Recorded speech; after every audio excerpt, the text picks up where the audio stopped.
दोस्तों आप सभी को जय मसीह की स्वागत करते हैं आपका हमारी एक और नई वीडियो में। दोस्तों एक सवाल जो लगातार हमारे मसीह भाई बहन मन में रहता है कि कैसे हम शारीरिक अभिलाषाओं पर विजय प्राप्त करें, और उनका कहना है कि वो इन शारीरिक अभिलाषाओं से, विचारों से बाहर तो आना चाहते हैं लेकिन नहीं जानते कैसे इन पर विजय प्राप्त करें। दोस्तों अगर आप इस वीडियो को देख रहे हैं तो आज इस वीडियो में हम आपको बताएंगे कि कैसे आप इन शारीरिक अभिलाषाओं पर विजय प्राप्त कर सकते हैं।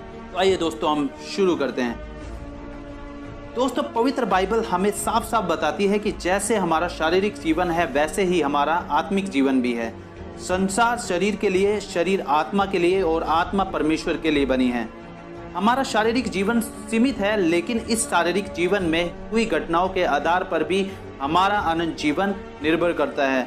लिखा है दोस्तों, क्योंकि यदि तुम शरीर के अनुसार दिन काटोगे तो मरोगे, यदि आत्मा से देह की क्रियाओं को मारोगे तो जीवित रहोगे।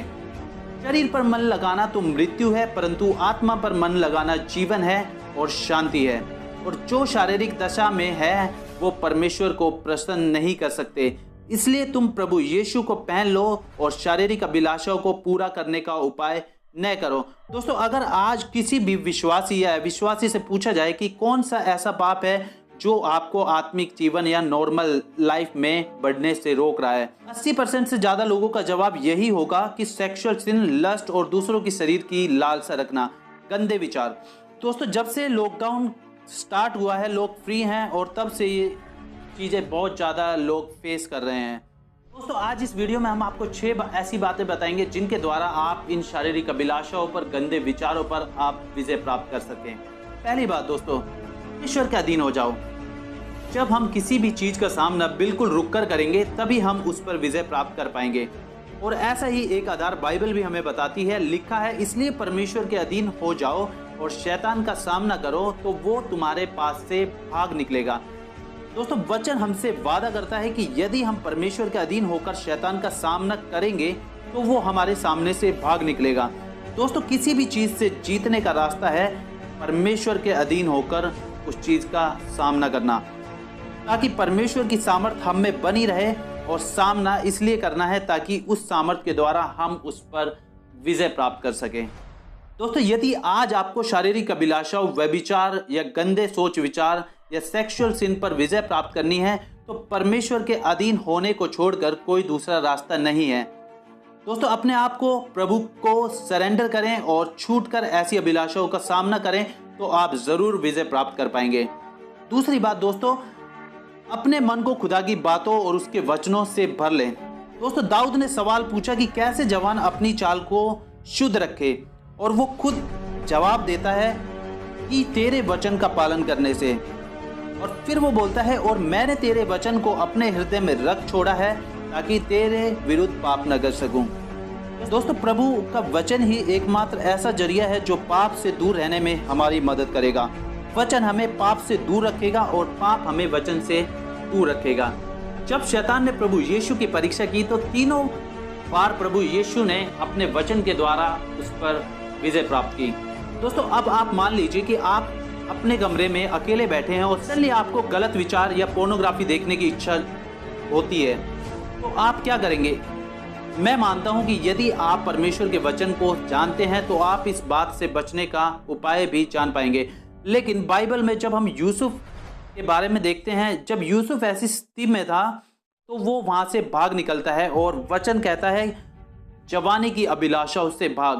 दोस्तों वचन दुविधा के समय में आपकी मदद जरूर करेगा। और तीसरी बात दोस्तों, प्रार्थना में लगातार लगे रहें।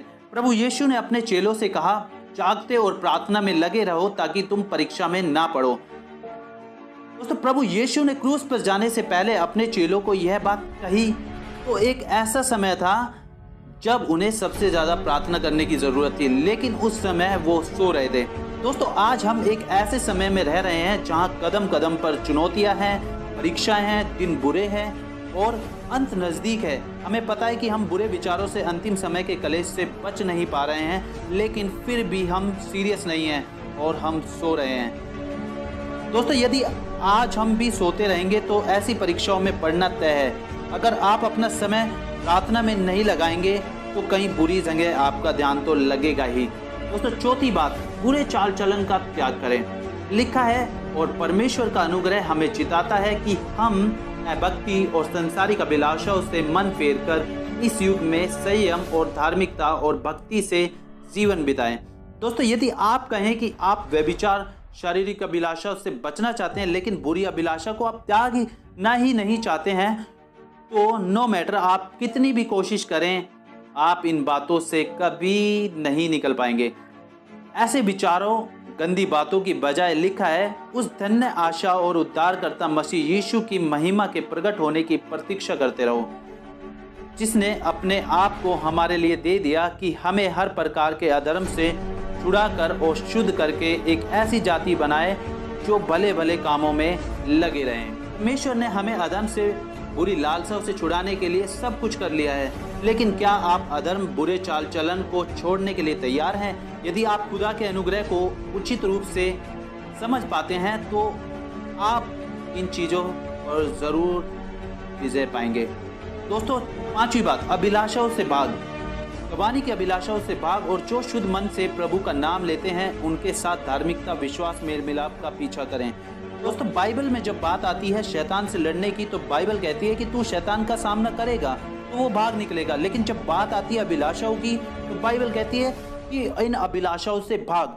शैतान से तो हम लड़ सकते हैं, लेकिन अभिलाषाएं उससे भी खतरनाक हैं। अभिलाषाओं, गंदे विचारों को बिल्कुल भी अपने जीवन में स्थान ना दें और उनसे भागे। यूसुफ भागा तो दोस्तों वो बच गया। दाऊद राजा अनेक देशों को जीतकर भी एक अभिलाषा के सामने हार जाता है। दोस्तों, जब कभी आपको लगे कि आपके अंदर अभिलाषा जाग रही है तो उस जगह से निकले, हो सके तो भाग जाएं।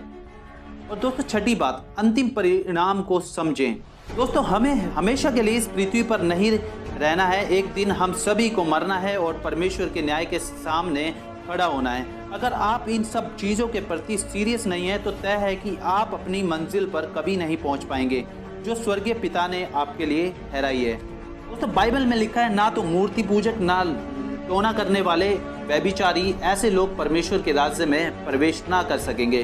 दोस्तों, अगर आज आप इन बातों को अपने जहन में डाल लेंगे कि आपका अभिलाषाओं के साथ खेलना, पोर्नोग्राफी देखना, सेक्सुअल सिन एक ऐसी जगह ले जा सकता है जहां आग ही आग है, तो शायद आप इनकी गंभीरता समझकर बाहर आ जाएं। दोस्तों, हर एक आत्मा परमेश्वर के लिए मूल्यवान है और आप परमेश्वर के लिए बहुत कीमती हैं, इतने कीमती कि आपके लिए उन्होंने अपना कीमती लहू बहा दिया। दोस्तों, ये मेरी प्रार्थना रहेगी कि हर एक व्यक्ति जो शारीरिक अभिलाषाओं से, गंदे विचारों में फंसे हैं, परमेश्वर उन्हें बाहर निकाले और अपनी रोशनी उन पर चमकाए। दोस्तों, सभी को जय मसीह की